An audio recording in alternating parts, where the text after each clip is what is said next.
Bonsoir à tous, merci vraiment à tous d'être aussi nombreux.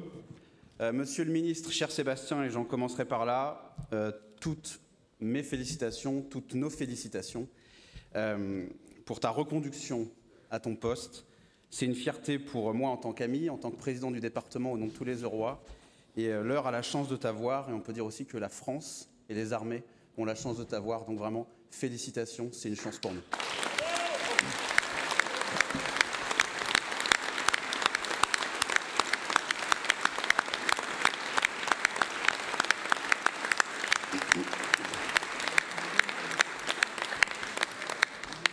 Monsieur le ministre, monsieur le préfet, mesdames et messieurs les élus, et je m'arrêterai là et je dirai mesdames et messieurs en vos grades et qualités dans la tradition de mon prédécesseur Pascal Lehongre, par peur d'oublier certaines personnalités. En tout cas, merci d'être là, vous êtes tous importants et on est tous très touchés de votre présence.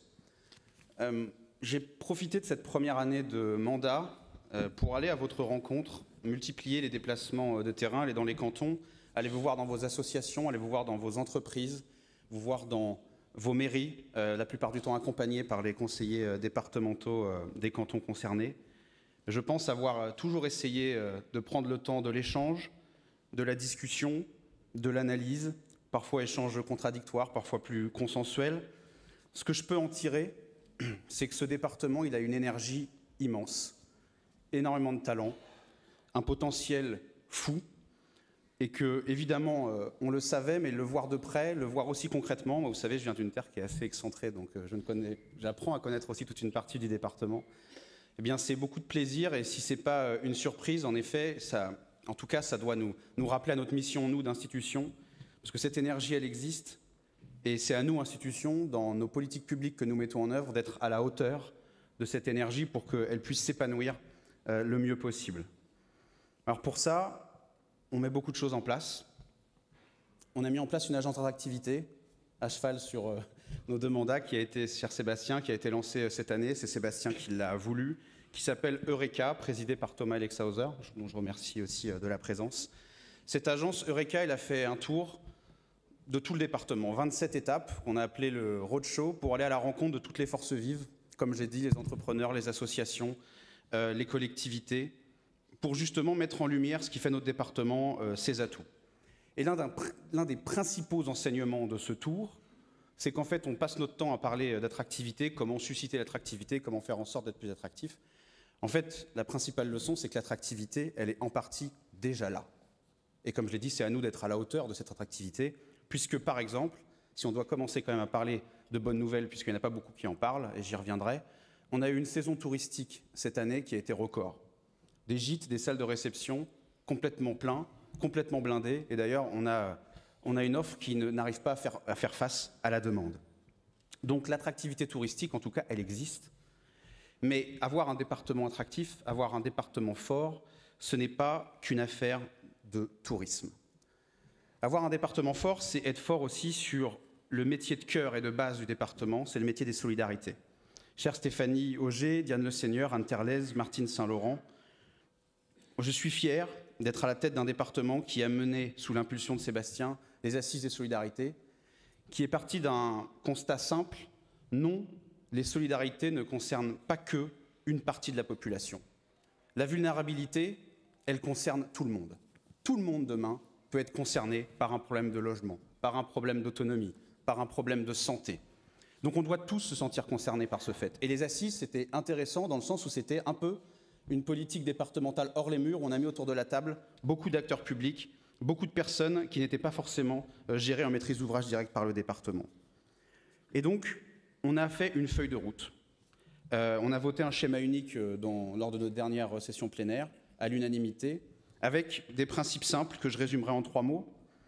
D'abord, priorité à l'autonomie de nos territoires, c'est-à-dire que, et la différenciation, c'était aussi une volonté de Sébastien Lecornu. On ne peut pas raisonner de nos politiques sociales de la même manière à la Madeleine qu'à Rugles. Donc à un moment donné, il faut qu'on ait une politique sociale, une politique des solidarités qui colle au territoire et d'assumer de laisser une forme d'autonomie à nos équipes de terrain pour coller au mieux aux problématiques des différents territoires. Ensuite, le deuxième maître mot de cette politique de solidarité, c'est l'innovation. L'innovation, c'est accepter d'expérimenter certaines choses, On fait partie des premiers territoires, monsieur le ministre, à expérimenter France Travail, c'est-à-dire la contrepartie au RSA. Et je tiens à dire ici à quel point les premiers retours que nous avons sur le sujet, monsieur le préfet, où est monsieur le préfet? Il est là, puisque évidemment tout cela est en très bonne entente avec les services de l'État que je remercie. Les premiers retours sont extrêmement encourageants. Et je dirais même ils sont plus qu'encourageants. Ils sont émouvants, d'une certaine manière. Que nous a-t-on pas dit quand nous nous sommes lancés dans cette affaire? Qu'on allait stigmatiser des publics fragiles, qu'on allait faire du travail gratuit, qu'on allait pénaliser, punir des personnes qui n'arrivent pas à trouver un travail. J'en ai entendu des choses. Et avec Stéphanie Auger, l'ensemble de l'équipe qui s'est occupée de ça, l'ensemble des services, on s'est battu depuis le début pour contrecarrer ce discours et dire que non, l'activité n'est pas une punition, que c'est une question de dignité et qu'on sort les gens de leurs difficultés aussi par la mise en activité. On a fait le pari de dire que les personnes qui étaient au RSA les plus éloignées de la société, les plus isolées, eh bien c'est de les remettre au cœur de la société qui redonnerait un sens à leur vie, qui leur redonnerait de la dignité. Et c'est aussi par l'activité qu'on changerait le regard sur nos allocataires. C'est-à-dire que quand on fait l'analyse, et c'est dans le cadre de cette expérimentation, c'est ce que nous faisons, eh bien on a plus de 50% de nos allocataires RSA qui sont formés. On a des chefs d'entreprise qui sont passés par le RSA. On a des personnes qui ont été directeurs, directrices dans des structures privées, qui ont eu un accident de la vie et qui sont au RSA. On a beaucoup de ressources. Et je le dis d'ailleurs aussi aux employeurs, aux entrepreneurs avec qui je m'entretiens régulièrement, c'est une ressource aussi pour les entrepreneurs qui sont en difficulté de recrutement. On a des ressources. À nous de les faire fructifier. Mais je donnerai 2 exemples. Cette expérimentation, j'ai fait des visites de terrain dans ce cadre-là. À Villers-en-Vexin, on a eu 4 allocataires RSA qui ont participé, dans le cadre d'une mission citoyenne, à la remise en état d'un cimetière et à sa végétalisation. On les a interrogés.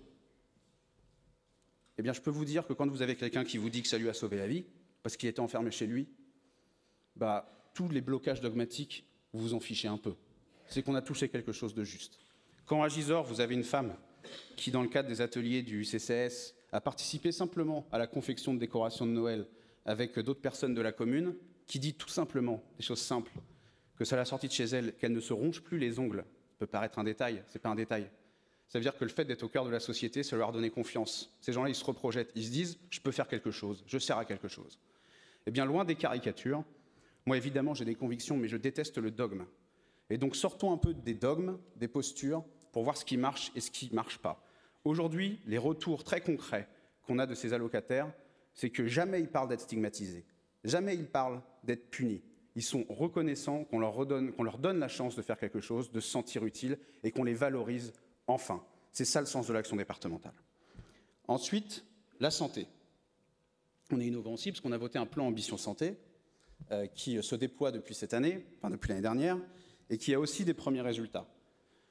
Pareil, au début, c'était pas gagné, chère Anne, le pari de pouvoir recruter des médecins, de dire qu'on allait les mettre dans des bus, qu'ils allaient un peu parcourir nos campagnes, etc. Bon, tout ça, c'était plus une position politique, une impulsion politique. On avait quand même toutes les contraintes techniques possibles qu'on nous a mis en face. On a dit, on y va quand même.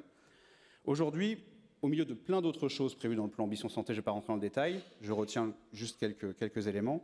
Dans le sud de l'Eure, le médicobus fonctionne. On a trouvé les médecins, on a les patients en face et ça rencontre une vraie adhésion. Évidemment, ce n'est pas suffisant pour faire face à la pénurie, mais en tout cas, ça fonctionne. On va déployer d'autres centres de santé, Bernay notamment, bon, qui vient d'ouvrir, et Broglie, Vernon, les Andelys, Gisors, et on va continuer à développer d'autres solutions sur le territoire liées à la télémédecine, liées à l'installation d'infirmières de pratique avancée, etc., etc. Mais en tout cas, il y a un problème. On n'a jamais dit qu'on allait régler le problème intégralement, et j'ai dit la même chose l'année dernière. Mais notre but, c'est d'augmenter de 10% le temps médical sur le département. On a quand même des bonnes nouvelles à annoncer. On a mis en place des choses qui fonctionnent. Et je remercie aussi la MUS qui est partenaire sur cette affaire et qui nous permet vraiment d'aboutir à des recrutements de médecins. Donc deuxièmement, la santé, on innove. Et en tout cas, on arrive à avoir des résultats.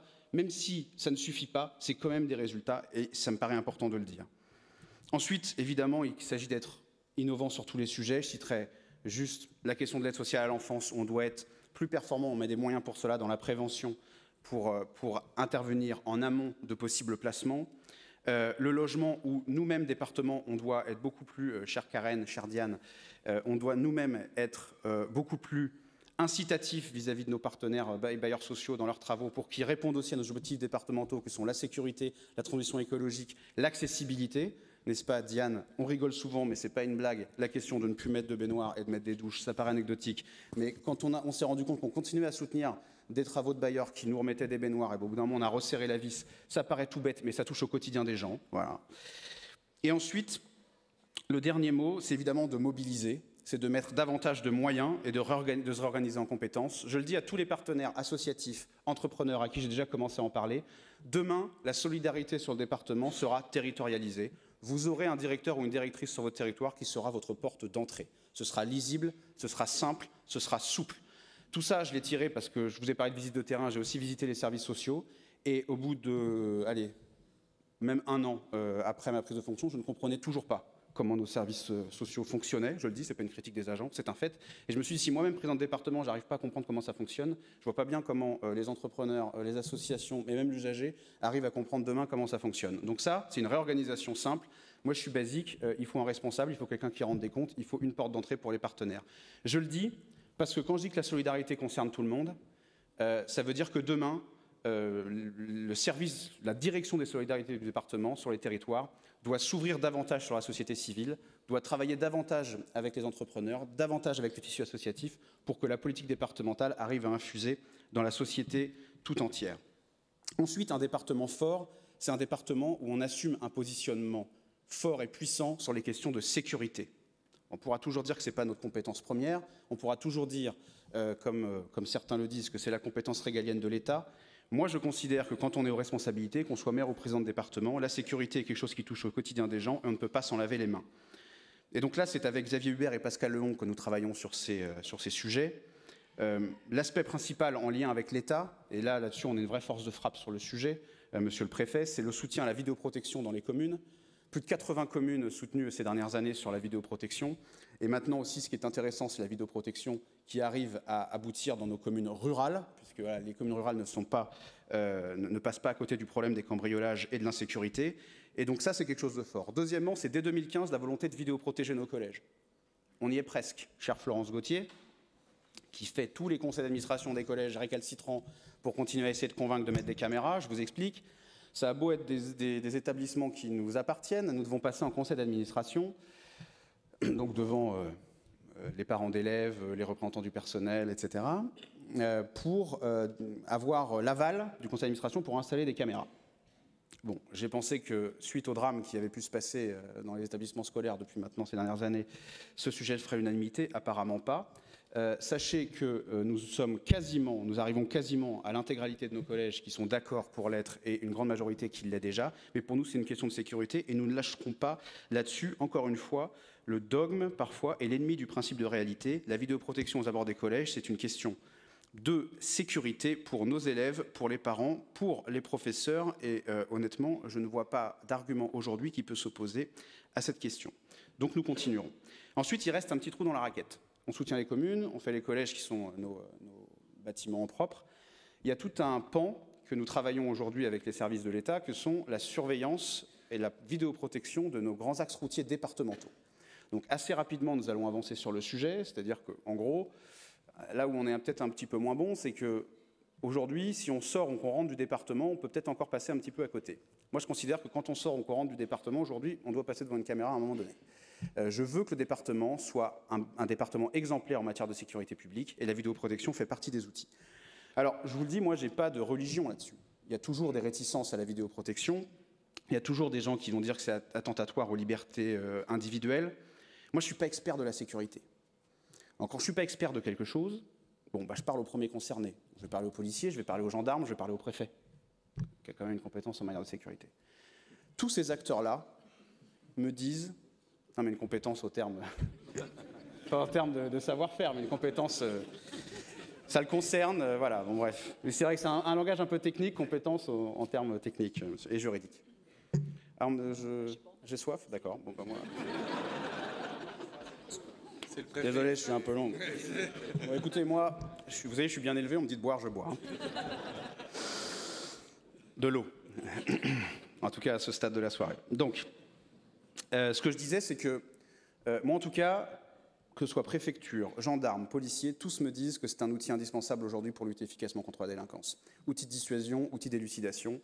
Donc, on peut toujours avoir la présomption de penser quand on est comme moi plutôt de profil généraliste, qu'on sait mieux que les gendarmes et les policiers ce qu'il faut faire pour lutter contre la délinquance. J'ai l'humilité de penser que s'ils me disent que c'est une bonne solution, c'est qu'il faut y aller. Et c'est aussi une manière de les soutenir, de montrer qu'on est là pour eux et qu'on les accompagne dans la bonne tenue de leur mission. Je rajoute à ça, en accord et en partenariat avec l'État, évidemment les 3 brigades de gendarmerie décidées par le gouvernement et qui vont renforcer évidemment la présence sur le territoire de nos forces de l'ordre. La sécurité, c'est aussi la sécurité de lutte contre l'incendie. Bon, là aussi on a entendu beaucoup de choses. Je vais faire rapide. On a voté là un plan extrêmement volontariste avec Pascal Lehongre, 75 millions d'euros, qui consiste notamment à refaire des centres de secours, notamment 2 à Évreux, c'est un choix quand même extrêmement important, de réarmer en matériel nos sapeurs-pompiers, d'embaucher aussi, de donner moyens complémentaires, et évidemment de soutenir avec l'État le déploiement de ce qu'on appelle la DECI, c'est-à-dire les points d'eau de lutte contre l'incendie. Alors évidemment, c'est jamais agréable de dépenser de l'argent pour des maires dans ce type de sujet, c'est peut-être un peu compliqué, mais c'est une question de sécurité aussi. Et on n'a pas lâché, et je remercie aussi le préfet de son soutien sur ces questions. Nous avons la faiblesse de penser, vu l'évolution du réchauffement climatique et des incendies qu'on a dans le département, qu'on a plutôt raison avant les autres, et on va continuer de le défendre et de le dire de cette manière. Donc merci aux maires qui ont considérablement amélioré la couverture de défense contre l'incendie sur le territoire ces dernières années. Les résultats sont là. On ne projette pas la carte, mais on est passé vraiment de points rouges et oranges à des points verts un peu partout. Et ça, c'est parce que des maires ont joué le jeu, la préfecture a joué le jeu et le département est venu en abondement financier. Donc merci à tous, parce que ça, pour les Eurois, c'est quelque chose d'extrêmement important. Un département fort, c'est aussi, et je m'adresse aussi à Myriam Dutheil et à Gérard Chéron qui sont en charge de ces questions, c'est un département qui fait des choix forts en termes de transition écologique, en termes de verdissement. Un plan ma commune grandeur nature, une naissance, un arbre, des actions en matière de biodiversité, de mobilité douce. Bref, on a voté un plan très ambitieux sur le sujet, qui est aussi un plan qui a un impact financier sur le département, l'entretien de nos espaces naturels sensibles. Et puis évidemment, la question nous-mêmes d'être exemplaires sur le bâtimentaire, sur le fait d'avoir des bâtiments écologiquement responsables, énergétiquement responsables. Et ça fait l'objet d'un plan pluriannuel, c'est un peu technique, mais sur nos propres bâtiments, et notamment cet hôtel du département, projet qui a été lancé aussi par mon prédécesseur, de dire il faut que nous-mêmes montrions l'exemple. Je ne vous cache pas que je ne suis pas sûr que la verrière ici même soit exemplaire en termes de consommation énergétique. Il faut déjà qu'elle tienne. Donc déjà elle tient debout, et vous inquiétez pas, ça c'est bon. Mais en tout cas, ce qui est sûr, c'est que, je dois te rendre l'eau, parce que je vais finir par foutre le verre par terre, nous on doit donner l'exemple, et donc on a un plan évidemment de rénovation de cet hôtel pour qu'il soit énergétiquement exemplaire.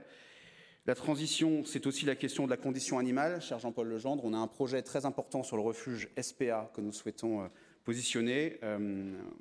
Pareil, on ne lâchera pas là-dessus, avec une volonté vraiment d'offrir des locaux à l'association qui sont à la hauteur de son action, à la hauteur de son engagement, puisqu'aujourd'hui, les locaux ne sont pas vraiment acceptables. Je me tourne vers les élus d'Évreux. Donc nous avons fait des propositions à l'agglomération Évreux-Port de Normandie, avec la volonté également d'aménager un cimetière pour animaux à côté, puisqu'on sait que c'est quelque chose qui touche profondément nos habitants et qu'il nous semble important de répondre à cette volonté.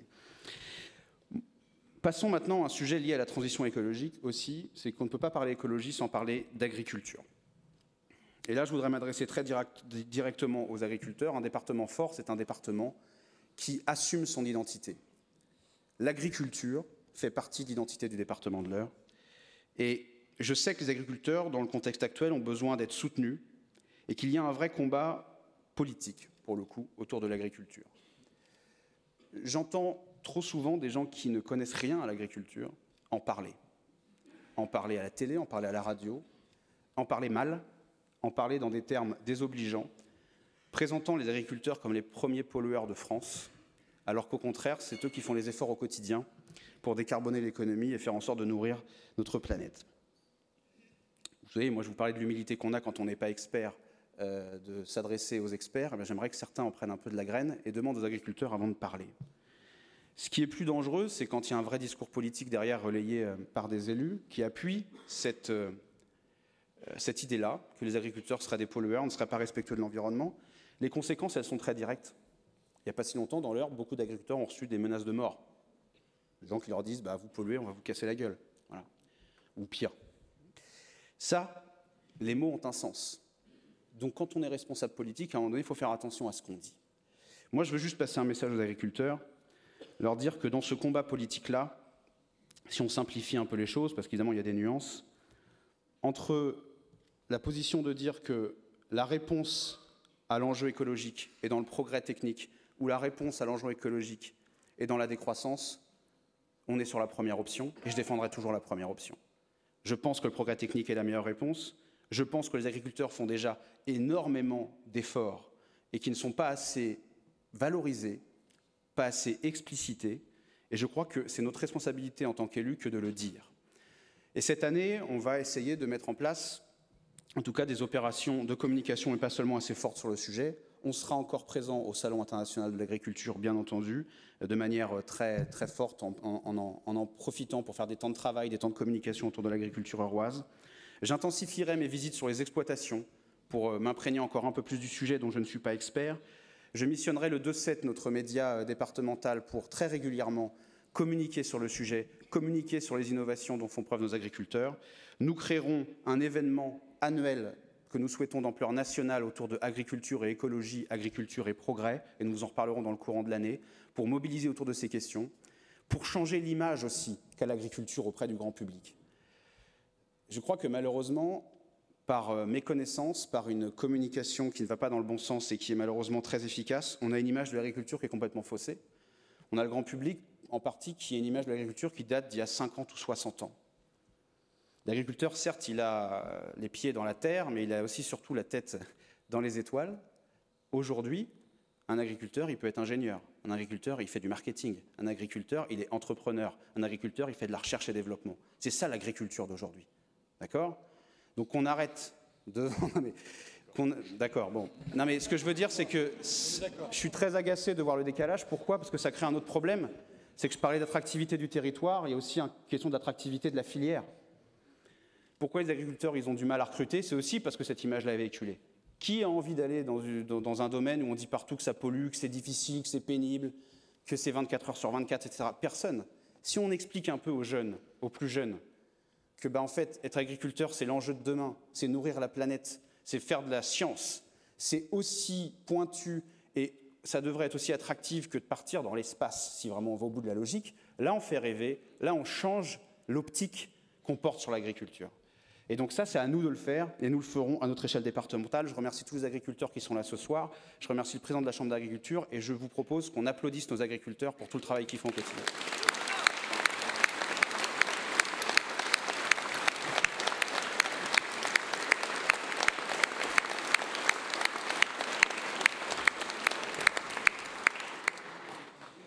Je parlais des plus jeunes.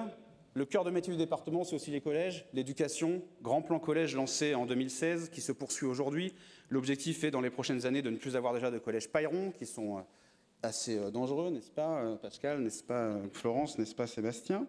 Donc ça, c'est l'objectif. On va encore en inaugurer 2 nouveaux cette année. Donc voilà, un volontarisme très fort sur ces questions. Autre chose sur l'éducation, là aussi, je crois que quand on a une responsabilité politique, j'y reviendrai plus tard dans le discours, il y a plusieurs façons de faire de la politique, c'est soit subir, soit au bout d'un moment on prend notre destin en main. On sait sur les projections démographiques qu'on va perdre des habitants dans l'heure, on sait qu'on va perdre des élèves. Donc soit on se regarde tous en chien de faïence, et puis on attend que ça se passe, et puis on sort nos banderoles au moment où on nous annonce des fermetures de classe, voilà, ce qui aura une efficacité limitée, soit on s'empare dès maintenant du sujet avec les collègues maires, et on se dit quelle est la carte scolaire de demain. Je n'ai pas vu la directrice académique, mais je la salue en tout cas, parce que c'est un travail que nous devons faire ensemble, sur les collèges, sur les écoles, d'anticiper ces questions-là. Sur les collèges, le plan d'investissement continue. On a équipé numériquement les collèges, c'est extrêmement important aussi, ce qui a été aussi très bien reçu. C'est la distribution des livres chaque année et des calculettes dans les collèges. C'est les mini-entreprises. C'est aujourd'hui impulser des porte-drapeaux collégiens pour faire vivre la citoyenneté au cœur des collèges. C'est le dispositif Culture au collège pour avoir une démocratisation de la culture auprès de nos collégiens, ce qui nous paraît fondamental. Bref, une politique très volontariste sur l'éducation et les collèges. Et je tiens aussi à saluer Christophe Chambon, je crois qu'il n'est pas là, où on a un travail aussi à faire en termes d'orientation sur nos plus jeunes et sur l'apprentissage. Je parlais de culture. Un département fort, c'est également un département qui mise sur la culture. Moi, je suis d'une génération, je ne vais pas vous le cacher, où quand j'ai été élu en 2014, j'ai beaucoup d'élus qui me considéraient clairement que la culture, ce n'était pas essentiel. Là, je ne vais froisser aucun élu local ici, on est entre nous, non même pas, mais ce n'est pas grave. En gros, quand je suis arrivé, moi, à la tête de Gisors, qui était une situation financière un peu difficile, On m'a très vite conseillé, des gens un peu plus anciens, de me dire bah, tu sapes dans la culture, c'est pas très grave. Bon. Ça n'a jamais été ma position. J'ai été vice-président culture du département depuis maintenant 2015 et je continue à en garder les attributions en tant que président. Je considère que la culture, c'est essentiel. Et si je fais un petit point d'actualité, monsieur le ministre, je tiens à rappeler aussi qu'on peut être de droite et aimer la culture et considérer que c'est essentiel et donc que tout le monde se rassure. Voilà. J'ai pas pu m'empêcher. Et donc voilà, donc je tiens à rappeler mon attachement. J'ai toujours défendu la sanctuarisation du budget culturel. Évidemment que les routes, cher Thierry, j'en reparlerai, c'est important, mais il faut bien que les routes mènent quelque part. Et c'est quelque part, c'est des endroits où la culture vit, où le sport vit, j'y reviendrai. Mais en tout cas, nos lieux de culture, je tiens notamment à citer les médiathèques. Partout où des maires ou des présidents d'EPCI mettent des médiathèques, ça cartonne. Partout, on voit des taux de fréquentation extrêmement importants. On nous vendait la mort du livre. On nous disait que c'était fini. On nous vendait parfois la mort des médiathèques, en disant le tout numérique va tout changer. Aujourd'hui, la médiathèque cartonne parce que c'est des lieux de rencontre, des lieux où les gens peuvent se rencontrer, peuvent discuter. On fait du lien social et surtout avoir un accès, j'y reviens, quasiment partout gratuit à la lecture publique. On est presque à 100% du réseau de médiathèques Eurois gratuit. Je ne vais pas citer les personnes qui ne sont pas passées à la gratuité. On gérera ça autrement, mais on est presque à 100%. Donc l'objectif politique d'avoir 100% de gratuité, il est quasiment rempli. Ensuite, la culture, c'est également des grands projets. Et donc, c'est Harcourt, le parcours lumineux, l'aménagement des abords. C'est 10 millions d'euros quand même d'investissement pour un résultat dont on espère beaucoup. Je tiens à dire que les prémices de ce parcours lumineux, c'est-à-dire merveilleux, qui est organisé maintenant depuis plusieurs années sur le site d'Harcourt, pareil, cartonne, rempli à fond, on est débordé. Et 40 000 visiteurs cette année, donc augmentation de plus de 50% des visiteurs, c'est quand même un résultat. Avec quand même une desserte, désolé monsieur le maire d'Harcourt que j'ai vu, mais il n'y a pas de train, c'est un peu loin. Mais tout le monde vient parce que quand c'est de qualité, les gens y viennent tout simplement, et donc ça c'est à souligner. Et le projet Lumina qui arrive d'ici maintenant 2 ans à peu près, eh bien c'est ça, sans faire injure, mais puissance, voilà. Mais en tout cas, merci aux équipes d'Harcourt de faire tout ce travail, parce qu'il faut monter en puissance le site, et on aura vraiment un site de tourisme culturel d'ampleur régionale, voire plus, dans les années qui viennent. Et ça, c'est aussi une volonté profonde du département en termes de rayonnement. J'ai parlé l'année dernière, peut-être que vous en souvenez, des églises. On tient le coup là-dessus, on tient la ligne. Mon village, mon amour continue. 600 dossiers depuis 2016 qui ont été traités. On soutient beaucoup à notre patrimoine culturel, mais pas seulement. Mais en tout cas, c'est quelque chose qui nous tient également à cœur. Je ne peux pas parler de la culture sans évoquer la question de la capitale européenne de la culture. Enfin, je pourrais, mais je ne vais pas le faire. Donc, je vais vous en parler. Parce que c'est quelque chose qui a beaucoup interpellé la presse, mais pas que, on a beaucoup parlé. Je vais vous expliquer juste en 2 mots quel a été le sens de cette prise de position de ma part, pour ceux qui ne s'en souviennent pas, mais d'avoir dit que le département de l'Eure ne participait plus à cette candidature, qui depuis s'est révélée infructueuse. Je crois qu'il est temps que le département de l'Eure se positionne autrement par rapport à ses voisins. Je crois qu'il est temps que si on veut un département fort, il faut qu'on assume de dire que le rapport de force doit s'inverser. Moi, je crois que vis-à-vis des métropoles autour de nous, inverser le rapport de force, c'est dire que ce n'est plus nous qui dépendons de ces métropoles. C'est ces métropoles qui ont besoin de nous, qui ont besoin de notre richesse, qui ont besoin de notre savoir-faire, qui ont besoin de notre talent. Et donc ça, dire à un moment donné à la métropole rouennaise, écoutez, ça suffit d'exiger des choses de nous, de considérer comme naturel qu'on participe et de nous traiter, je ne vais pas utiliser les termes, mais un petit peu comme des subordonnés, ça c'est terminé. Donc il faut marquer à un moment donné des points forts là-dessus. Et c'est pour ça que j'ai pris cette décision. À un moment donné, inversons le rapport de force. On n'a pas à rougir. Surtout quand on a vu qu'avec la première soirée Eureka, on a réuni plus de 800 personnes, une famille mobilisée, une famille euroise qui avait envie d'avancer, qui avait envie de se battre, qui avait envie de participer à cette compétition de territoire et qui a les talents pour le faire. Donc retournons le rapport de force. J'ai rien contre la métropole rouennaise, j'ai rien contre les métropoles autour de nous, mais arrêtons de nous excuser d'être bons. On est bons, on a la capacité de faire face, on a les capacités de se battre, on a la capacité de gagner la compétition entre territoires. Qui a gagné? C'est Bourges qui est capitale européenne de la culture. Ben moi, j'en ai entendu des Rouennais dire que Bourges, c'était le plus mauvais dossier parce que ça se contentait de redynamiser la ruralité. Ben, au final, ils ont gagné. Ça doit nous inspirer. Ça veut dire que la ruralité et la redynamisation de la ruralité, c'est la tendance actuelle.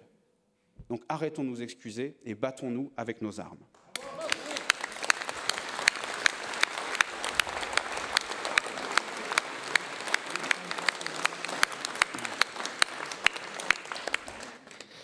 Un département fort, cher Thierry, c'est des infrastructures solides. Les routes, j'en ai parlé.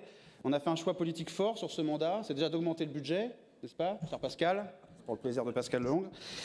Mais parce qu'on a constaté qu'on avait un retard, et notamment sur nos 3e et 4e catégories, c'est-à-dire qu'on a décidé là, de mettre le paquet sur l'entretien de nos routes, pour évidemment se remettre à niveau, et de mieux traiter les routes un peu plus rurales, tout simplement, qui sont un peu loin des grands itinéraires, pour rattraper notre retard. Donc ça, c'est un choix politique fort, nous nous y tenons. Je tiens à remercier aussi Thierry qui a mis en place les conférences routières, ce qui fait qu'en gros, on arrive à discuter avec les maires sur le territoire, à expliquer ce qu'on fait et avoir un choix un peu plus partagé et mieux expliqué. Donc merci pour ça, parce que c'est un gros travail. Et je sais que les maires apprécient beaucoup. Les infrastructures, c'est aussi la fibre. Voilà, je ne me voyais pas ne pas parler de la fibre, cher Frédéric, cher Nicolas Gravel. On est à 96% aujourd'hui de couverture. Voilà. On est en tête en Normandie. C'est un gros travail. Ça a été compliqué. Voilà, notamment avec nos prestataires. Mais en tout cas, aujourd'hui, on ne va pas rentrer dans le détail, Sébastien est bien au courant. Mais en tout cas, aujourd'hui, le résultat est là. Et donc, on parlait de développement économique, on parlait de développement tout court. La fibre fait partie vraiment des éléments essentiels d'attractivité économique.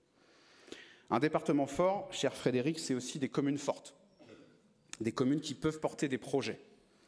On a créé l'Agence de la ruralité qui est là pour accompagner les élus dans leur ingénierie en étroite relation avec les services de l'État et avec les préfectures. En gros, on forme un binôme, préfecture-département, qui est à la disposition des maires pour pouvoir monter leurs projets, puisqu'on sait très bien que la complexité administrative étant ce qu'elle est, c'est pas que les maires forcément manquent de projets, mais c'est que parfois ils sont confrontés à des difficultés, un manque d'ingénierie en interne, un besoin de soutien, et ce soutien, il est là à travers l'Agence de la ruralité et la préfecture avec laquelle on travaille. Enfin, la bonne nouvelle de cette année, c'est, ça aura échappé à personne, les Jeux Olympiques 2024, qui doivent nous amener à nous enthousiasmer. Et un département fort, c'est un département qui doit être capable d'accueillir ce type d'événement, qui doit être capable d'accueillir la flamme olympique. Et c'est la force d'un département, d'un territoire, que d'être en capacité d'organiser ce type d'événement. Je remercie Pascal qui suit ça de près avec le comité olympique. Je remercie tout le secteur associatif en général déjà et associatif sportif, puisque ça va être un moment de grande liesse et un moment populaire extrêmement important que ce passage de la flamme. Vous pouvez compter sur notre soutien inconditionnel dans le cadre de cet événement. On veut en faire un grand moment populaire. On ne voulait pas manquer ce moment. Je tiens aussi à dire que ce type d'événement, qui n'a lieu qu'une fois par an, ne devrait pas faire l'objet de polémiques, ne devrait pas faire l'objet de division. Il y a un moment donné, c'est une fois... Moi, tout de suite, quand on a voté la participation pour accueillir la flamme, c'était 180 000 € pour le département. Moi, je ne suis pas fantaisiste dans les chiffres, je vous les donne. 180 000 € pour le département. J'ai tout de suite mis sur les réseaux sociaux le chiffre et je l'ai tout de suite assumé. Il ne faut pas être démago, ça coûte quelque chose. C'est une fois par siècle. Alors, soit on assume auprès des Orrois de dire, et c'est un tel aveu de faiblesse, un tel aveu de défaite, désolé, on n'a pas les moyens, alors que d'autres départements le font, d'accueillir la flamme olympique. On n'a pas l'argent. Quel aveu de défaite? Ça veut dire quoi? Bon. Soit on abîme tout et on dit c'est trop cher. Et bien là, vous dites ça aux habitants, c'est toujours trop cher. Ce sera toujours trop cher. Et on abîme le truc. Donc j'aimerais bien que notre pays est suffisamment divisé aujourd'hui que pour des sujets comme ça, qui doivent faire consensus, au-delà des partis, au-delà de toute considération politique, notre pays est suffisamment divisé pour ne pas rajouter de la division à la division. Donc moi, je suis content qu'on fasse de ce moment un grand moment populaire, rassembleur, et je souhaite qu'on rassemble un maximum de monde autour de cet événement populaire.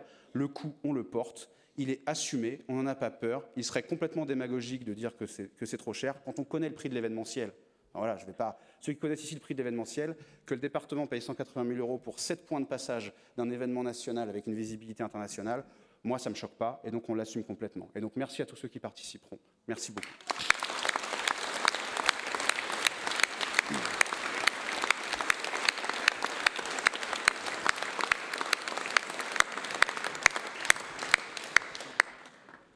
Alors tout ça pour dire que tous ces éléments-là, pour moi, l'énergie que vous m'avez montrée, votre talent, votre compétence que j'ai vue sur le terrain, tout ce que le département arrive, avec les maires, avec la préfecture, avec nos partenaires, à mettre en œuvre, pour moi, ça, c'est des motifs d'espérance, des motifs d'optimisme. Je ne supporte plus ce discours de défaite, ce discours misérabiliste, ce discours pessimiste, négatif, qui est ambiant dans le pays. J'en peux plus. Je ne dis pas qu'il n'y a pas de problème. Je ne dis pas qu'il n'y a pas des choses compliquées, mais au bout d'un moment donné, soyons un peu objectifs dans les faits. Il y a des choses qui fonctionnent, il y a des choses qui avancent, et on s'abîme tous à toujours dire que rien ne va. Et si, en plus, nous-mêmes élus nationaux, élus locaux, on reporte aussi ce discours à dire devant des assemblées que le département de l'Eure est oublié par la République. Comment on peut dire ce genre de truc? Bon, monsieur le préfet, il a son devoir de réserve, moi je dis que c'est scandaleux. On ne peut pas dire ça. Quand on a des élus qui passent leur temps à dire que la ruralité est abandonnée, qu'il ne se passe rien, que la ruralité est morte, c'est pas seulement que c'est pas une question d'avis, là, c'est que c'est factuellement faux. Moi, je vous ai dit que j'ai fait le tour du département, mais j'en ai vu des communes où il se passe beaucoup de choses. C'est faire une insulte à tous les maires qui se bougent et qui montent des projets, qui arrivent à monter des projets de bibliothèques, de médiathèques, d'équipements sportifs, à faire vivre leur comité des fêtes, à rénover leur église, etc. Il ne se passe pas rien en ruralité, de quoi on parle. Ça ne veut pas dire qu'il n'y a pas de difficulté, mais ils ont le sens des mots et ils ont le sens de la mesure. La vérité, c'est que c'est un discours paresseux. C'est un discours de la facilité. C'est plus facile de dire qu'il n'y a rien qui va et qu'on est responsable de rien que de prendre son destin en main. Donc moi, ce discours-là, je vous propose d'y opposer un contre-discours. C'est un discours de l'optimisme, un discours de la volonté, un discours qui dit qu'on peut faire tous ensemble, un discours qui dit que quand ta mère a un projet pertinent et qu'il est bien monté, il se fait, et qu'on n'a pas comme ça à déporter la responsabilité sur l'État, sur l'Europe, sur l'univers. Portons un discours positif, mais pour ça, on a besoin de vous aussi.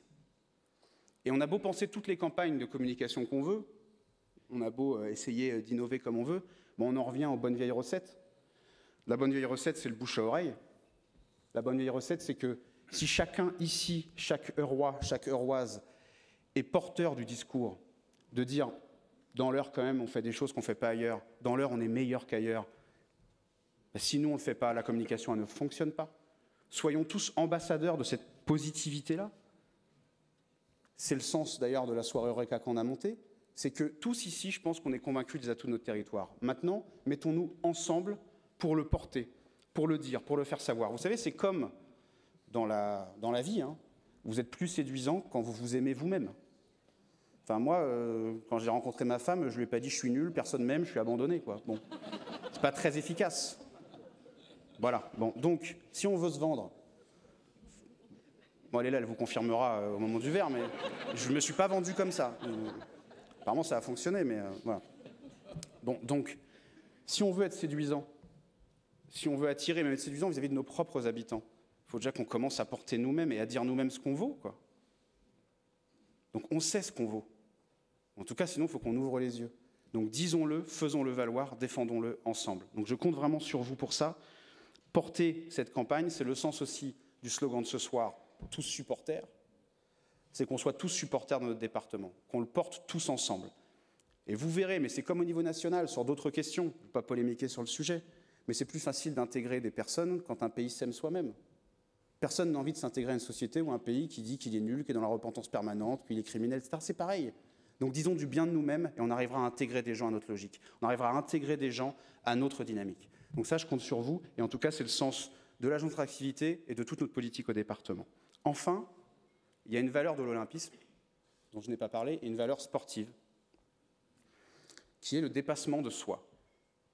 Et ça, on peut le comprendre de différentes manières. Donc, je vais faire un petit pas de côté, c'est une touche plus personnelle, et j'en terminerai par là, je vous rassure. Le dépassement de soi, ça peut vouloir dire repousser ses limites, et c'est très bien, c'est une belle valeur. Moi, je l'entends aussi comme penser au-delà de soi-même. Je m'explique. Moi, je suis parti, j'ai grandi, j'étais militant, je suis devenu maire, je suis devenu président de département. J'ai appris qu'il était fondamental de penser au-delà de soi. Ça veut dire quoi ? Ça veut dire, quand on a des convictions, de ne pas avoir peur de les partager avec d'autres, de les confronter à d'autres.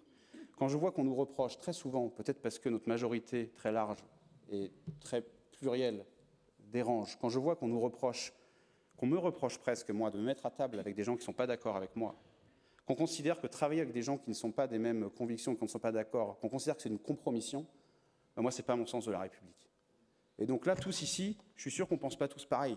Je suis sûr qu'on n'a pas tous les mêmes convictions. Mais je voulais vous dire qu'à chaque fois que je discute avec quelqu'un qui n'est pas d'accord avec moi, ça m'apprend à penser au-delà de moi. Ça m'apprend à enrichir mes convictions. Ce n'est pas vrai qu'on diminue sa conviction en la confrontant à une autre. Au contraire, on l'enrichit, on la fait grandir, on l'améliore. Donc je voudrais vous remercier tous, remercier Sébastien, remercier Pascal de m'avoir donné cette chance d'être président aujourd'hui et de leur accompagnement. Vous remercier tous par les discussions qu'on a, par nos logiques différentes, par nos origines différentes, de me permettre, moi, au quotidien, d'être un meilleur président et d'être un meilleur homme tout court. Merci beaucoup et bonne année à tous.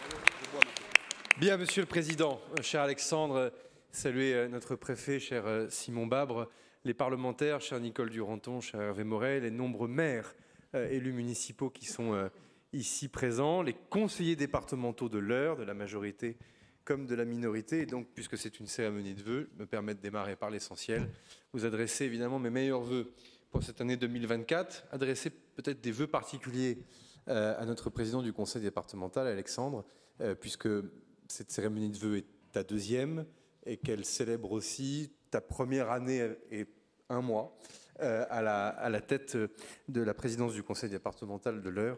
Et nous t'avons collectivement fait confiance, avec aussi la bénédiction de Pascal Longre, lui-même ancien président du conseil départemental. Cette confiance, elle est évidemment collective. En ce qui me concerne, elle est évidemment aussi personnelle et amicale. Et je voulais publiquement témoigner de ma reconnaissance pour la manière dont les choses se passent depuis que tu présides le conseil départemental. Vous l'avez entendu dans le message de vœux d'Alexandre, la philosophie que nous avons portée devant les électeurs en 2015, lesquels électeurs nous ont redonné leur confiance en 2021, en élargissant effectivement cette majorité départementale, elle reposait au fond sur des ingrédients très simples, beaucoup de concret, beaucoup de pragmatisme. J'avais même dit lors de mes premiers vœux comme président du conseil départemental qu'il fallait que le conseil départemental fonctionne comme une grosse mairie, dans la même dimension de proximité, dans la même capacité à interagir avec nos concitoyens, même si fondamentalement c'est un peu plus compliqué parce qu'on est toujours un tout petit peu plus loin que le terrain. Mais enfin, malgré tout, c'est la plus grosse des collectivités en proximité avec le terrain. Et vous l'avez vu ces 2 dernières années, les conférences routières, les assises des solidarités, je n'y reviens pas, tout ça a été dit de manière remarquable, nous a conduit justement à travailler avec vous, avec chaque acteur du territoire institutionnel, l'État évidemment, monsieur le préfet, parce que je le représente par ailleurs comme membre du gouvernement, mais il est clair que ce département, comme tous les territoires de la République, ont besoin de l'État et que nous le faisons en bonne intelligence. Et puis aussi, bien sûr, les communes, les intercommunalités, parce que c'est la deuxième marque de fabrique, je crois, de notre manière de faire, c'est d'être le plus englobant, le plus inclusif, le plus accompagnateur de ce que font les autres. C'est vrai des acteurs publics, c'est vrai aussi de nombreux acteurs privés, associations. Alexandre a rendu un bel hommage à nos agriculteurs, c'est vrai aussi de beaucoup d'entreprises dans le périmètre évidemment et dans le champ que la loi de la République nous donne en compétences. J'aimerais adresser mes vœux à notre opposition, les groupes présidés par Marc-Antoine Jamet et Arnaud Levitre, puisque pour fréquenter d'autres assemblées, comme membre du gouvernement, je peux témoigner du caractère remarquablement républicain avec laquelle les débats se déroulent ici, dans l'hémicycle Pierre Mendès France, qui se trouve juste à côté de vous, de nombreuses fois par an ou en commission permanente, nous avons l'occasion de débattre, d'avoir des désaccords. C'est la démocratie entre la minorité et la majorité, mais cela se fait toujours sur la base d'un respect mutuel qui me semble être la norme, en tout cas qui me semblait être la norme, mais dont j'ai pu découvrir récemment à l'Assemblée nationale que tout cela s'est estompé avec le temps et c'était bien dommage. Et donc la démocratie locale, elle fonctionne dans de bonnes conditions. Et donc pour tout cela, je voulais le dire évidemment publiquement. Je ne vais pas revenir sur ce que nous faisons, vous l'avez vu, c'est foisonnant, peut-être trop d'ailleurs. Nous essayons de le faire dans le périmètre de ce que la loi nous donne à faire. Ça a été dit, je n'y reviens pas. Parfois, on va au-delà de ce que la loi nous demande de faire, ce qui est parfois aussi un piège, puisqu'on finit par habituer un certain nombre d'acteurs ou d'interlocuteurs à mener des politiques publiques qui ne sont pas forcément historiquement celles des nôtres. Mais au fond, c'est le pragmatisme aussi qui est celui que nous avons retenu, au fond, d'être efficace. Et si vous l'entendez bien dans le propos d'Alexandre, on va arriver dans une période qui est satisfaisante à certains égards, même si elle est difficile, c'est les grands projets de temps long commencent à se délivrer. C'est vrai pour le très haut débit, C'est vrai pour un certain nombre de politiques en matière de solidarité, en matière de logement, en matière de collège. Je ne vais pas tous les renouveler, mais il est clair que là, il y a un temps d'exécution qui vient aussi d'ailleurs nous rappeler à la patience dans l'action publique, c'est-à-dire que les maires ici le savent très bien, entre le moment où vous décidez quelque chose, le moment où vous faites voter votre assemblée délibérante et le moment où ça sort de terre, ça prend toujours du temps. Dans une société qui malheureusement n'a plus le rapport au temps et à la forme de consumérisme des pouvoirs publics qui est de plus en plus important. Et je pense que là, pour le coup, la feuille de route qu'Alexandre a rappelée dans le bilan, mais aussi dans la projection, témoigne de ce caractère du concret. Je ne veux pas être trop long, mais j'aimerais formuler devant vous 3 vœux, dont un va recouper un des points d'Alexandre, qui sont au fond 3 vœux sous forme de demande d'aide de votre part pour, me semble-t-il, des chantiers ou en tout cas des objectifs sur lesquels les pouvoirs publics, quels qu'ils soient, le gouvernement, l'État, le préfet, les maires, le conseil départemental, le conseil régional, n'y arriveront pas seuls. Le premier, c'est un vœu de lucidité que je formule, que tout à chacun, citoyen français, doit avoir dans la situation particulière dans laquelle se trouve le monde, la situation internationale et le pays. Et je manquerai à mes devoirs de ministre en charge des armées que de ne pas le faire devant vous.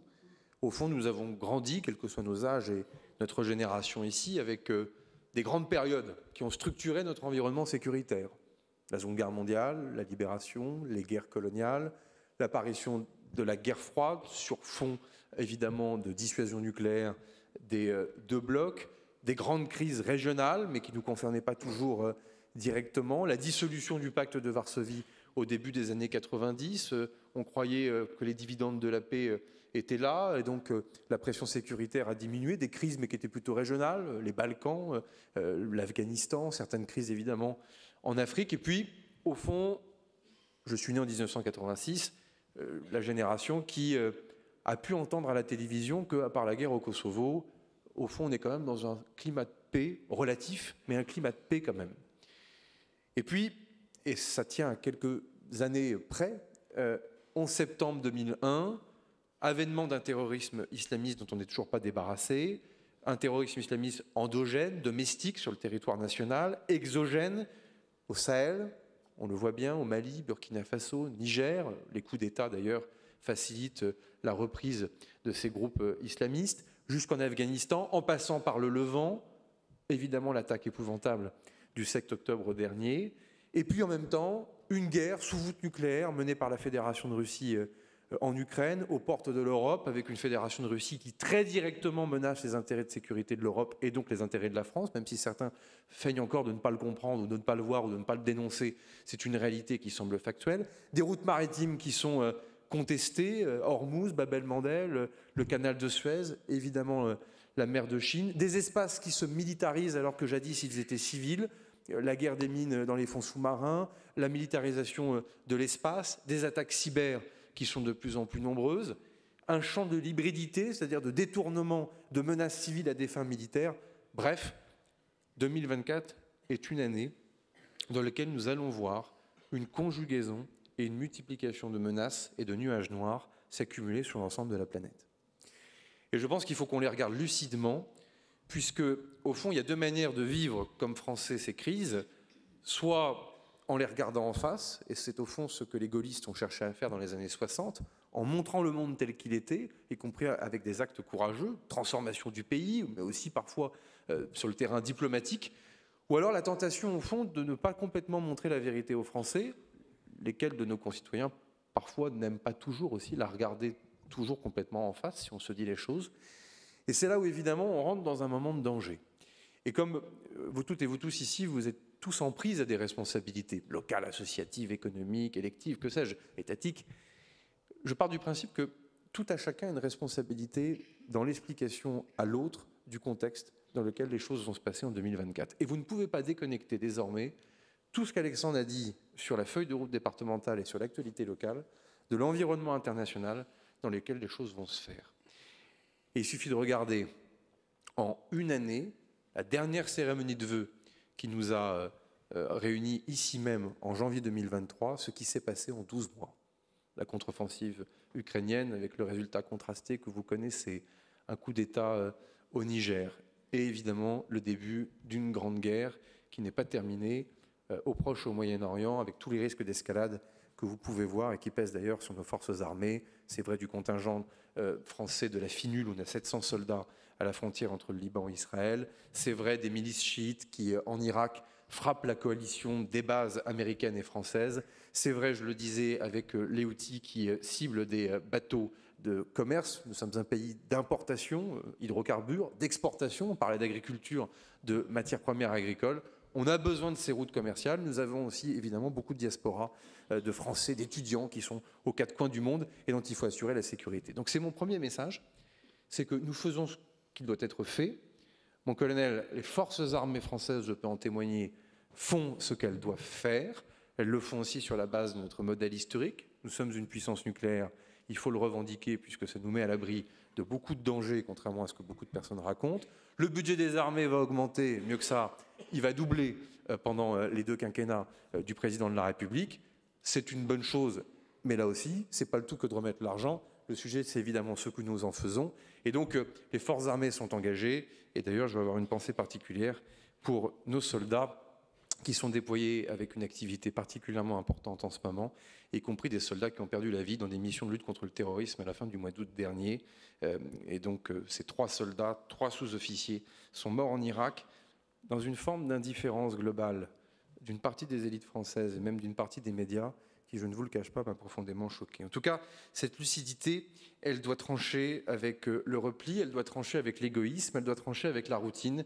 Et ça nous amènera aussi, avec le président de la République, à nous poser des questions délicates, essentielles, centrales, sur aussi la poursuite du soutien de l'Ukraine dans la contre-offensive qu'elle mène, puisque si nous aimons notre souveraineté, si nous aimons nos frontières, si nous aimons notre liberté, par définition, on respecte la frontière des autres. Et de cela aussi, il ne faut pas non plus être naïf. C'est l'agression russe en Ukraine qui a créé cette permissivité, ce désordre international dans lequel vous voyez les crises évoluer. J'aurais pu vous parler aussi du Haut-Karabakh, d'Arménie, bref, malheureusement, les conflits ne manquent pas. Donc cette lucidité-là, je la convoque en vous, puisque ce n'est pas que pour la télévision, et ce n'est pas que pour les autres, et ce n'est pas que l'affaire du président de la République, des forces armées ou des diplomates, c'est l'affaire de tout à chacun. Deuxième vœu que je forme, et que je formule aussi pour nous-mêmes collectivement, là où nous avons besoin de vous, c'est exactement un des points qu'Alexandre a développé, mais je me permets d'y revenir avec mes mots. C'est au fond, quand les choses ne vont pas bien, il y a 2 états d'esprit possibles.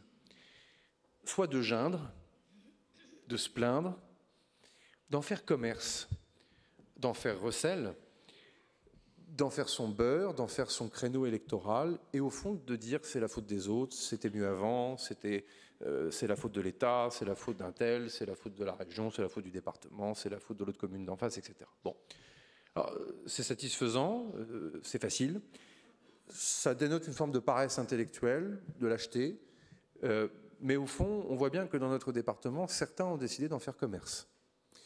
Et que cette facilité, par définition, il faut la combattre. Il faut la combattre parce qu'elle est tout le contraire de ce qu'est la France.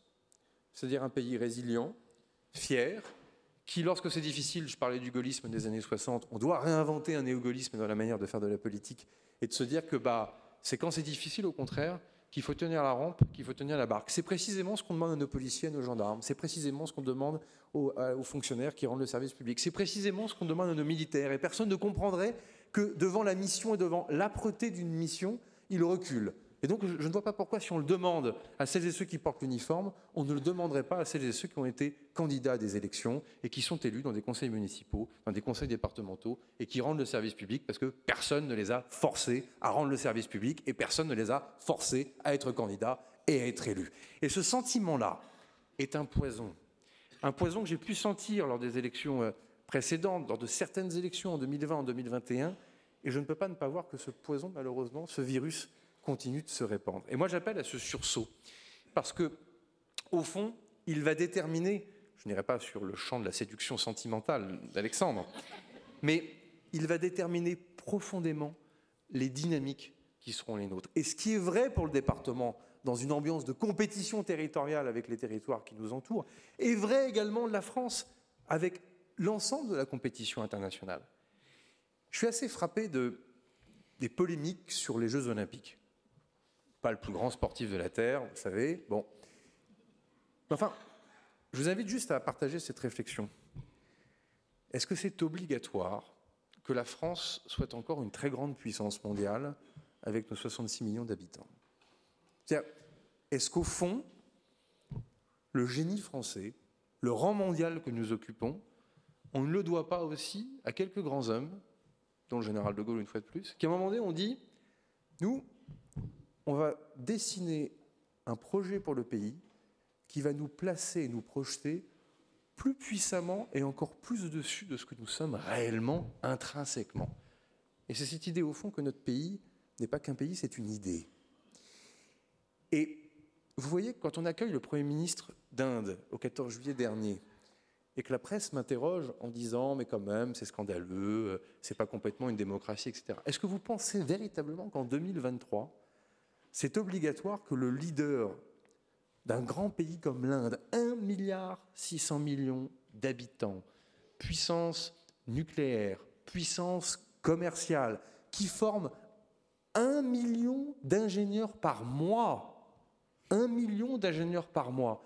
Est-ce que c'est un honneur et une chance pour la France que d'avoir son Premier ministre sur les Champs-Élysées pour le défilé de nos troupes? Ou est-ce qu'au contraire, c'est un agenda de déclin et d'affaiblissement? C'est pareil pour les Jeux Olympiques. Au moment où la nation accueille la plus grande compétition sportive de tous les temps et au monde, ça n'a rien d'obligatoire que la France rayonne. Et donc ça va dépendre beaucoup de notre état d'esprit et de notre capacité à faire. Et c'est pour ça que je me réjouis que la collectivité dans laquelle j'ai eu quelques responsabilités et dans laquelle je suis élu encore aujourd'hui prenne ses responsabilités pour permettre ce parcours de la flamme, parce qu'au bout d'un moment, c'est une affaire aussi de patriotisme que d'accueillir correctement une grande compétition internationale. C'est l'image de la France qui en dépend, et derrière, les retombées économiques, culturelles, politiques, sécuritaires seront absolument colossales pour le pays pour les 5 ou 10 ans à venir. Et donc, de grâce, arrêtons de regarder notre nombril, arrêtons de regarder la petite polémique qui permet de ci ou là de gagner quelques tweets ou de flatter quelques intérêts court-termistes. Essayons de regarder la France pour ce qu'elle est, pour une puissance mondiale sur laquelle nous avons un héritage à défendre et qui nous doit nous commander la grandeur et non pas la petitesse. Troisième vœu, celui-là est plus délicat. Il est plus délicat, il est un des chantiers du nouveau gouvernement. J'ose dire que pour notre département, nous n'avons pas attendu, et Alexandre, Florence Gauthier pourraient y répondre, mais c'est même au-delà de la politique éducative. Moi, j'aimerais quand même qu'on forme un vœu pour notre jeunesse, parce qu'on ne peut pas dire tout ça sans à un moment donné quand même prendre un rendez-vous sur l'avenir. Et au fond, c'est ce que je cherche à faire comme ministre des Armées, sur la refonte de la journée de citoyenneté, sur les réserves, sur le fait que nos armées soient toujours l'ascenseur social, mon colonel, parce qu'il est un des grands ascenseurs sociaux dans la vie de la République, qui fait que, quelles que soient ses origines, tout le monde a la même chance, quelle que soit la couleur de l'uniforme au sein de nos forces armées, qui a évidemment des réflexions importantes à avoir. Un sondage m'a fondamentalement interpellé. Je dois vous avouer qu'il ne m'a pas complètement surpris, mais je voudrais quand même le dire devant vous, parce qu'il dit quelque chose, il montre bien que ce n'est pas une affaire que de l'éducation nationale, que du conseil départemental, que des mairies, que de la DAZEN, etc. 38% des 16-24 ans n'ont jamais entendu parler de la rafle du Veldiv. 32% des 16-24 ans, sondage sorti dimanche dernier dans la Tribune du Dimanche, n'ont jamais entendu parler de la solution finale. 24% des 16-24 ans n'ont jamais entendu de l'affaire Dreyfus, qui est pour autant, comme vous le savez, un des grands drames de notre Troisième République en matière d'injustice et d'antisémitisme. 18% des 16-24 ans n'ont jamais entendu parler de la Shoah. 2024 est une année dans laquelle des grands chantiers éducatifs vont être lancés par le gouvernement. Nous-mêmes, à notre échelle, on va continuer de faire de l'éducation, vous l'avez entendu, une des priorités absolues, éducation jeunesse, au sens large du terme, dans les différentes politiques publiques. C'est aussi une année dans laquelle nous allons célébrer la libération de la France, puisque le 6 juin prochain, nous organiserons le 80e anniversaire de la libération, du débarquement d'abord de Normandie, puis du débarquement de Provence, puis évidemment des cérémonies patriotiques importantes de libération du pays. J'aurai l'occasion d'y revenir, y compris pour le département de l'Eure, sur lequel je souhaite qu'on ait un agenda particulièrement engagé. Mais je pense que ça fait des années que l'on dit qu'il faut associer davantage notre jeunesse à la mémoire, à la vie patriotique, à ce qui se passe dans les monuments aux morts. On a commencé à le faire avec effectivement les jeunes porte-drapeaux. Je crois que les chiffres que je viens de vous indiquer démontrent que désormais il y a urgence et que nous sommes en train peut-être de passer à côté de quelque chose de très important pour toute une génération et sur lequel il ne faut pas attendre de l'autre. C'est le point consécutif de mon deuxième et de mon premier vœu, qui est que nous avons tous une responsabilité collective, évidemment les parents, tout à chacun ici en fonction de nos responsabilités, et que c'est un chantier sur lequel j'entends bien que le département de l'Eure, en lien avec l'État, puisse l'accélérer, le booster, prendre des risques. En tout cas, les forces armées et la base aérienne d'Évreux montrera l'exemple sur le sujet. Je ne veux pas en dire plus ce soir, mais j'aurai un certain nombre de propositions à faire, puisqu'on ne peut pas se satisfaire de cela. Et une fois de plus, si on veut que la France reste la France, il faut aussi former notre jeunesse. Est-ce qu'elle le demeure? Belle année 2024. Vive le département de l'Eure, vive la République et vive la France.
Mesdames, Messieurs, vous l'aurez compris, 2024 s'annonce intense, passionnante et palpitante dans l'Eure. Nous aurons tout au long de l'année de multiples occasions d'affirmer notre fierté d'être roi et d'être les plus fervents supporters de notre département. Avant de nous retrouver autour du buffet dans quelques instants, nous souhaitons nous en donner une de première occasion. Vous avez tous dans les mains l'écharpe des supporters de l'Eure. Nous allons vous inviter à la lever bien haut pour symboliser notre passion et notre attachement à ce magnifique département. Que cette photo capture l'énergie, l'enthousiasme et la force de l'Eure pour un souvenir inoubliable. Alors, chers Eurois, à vos écharpes, prêts ?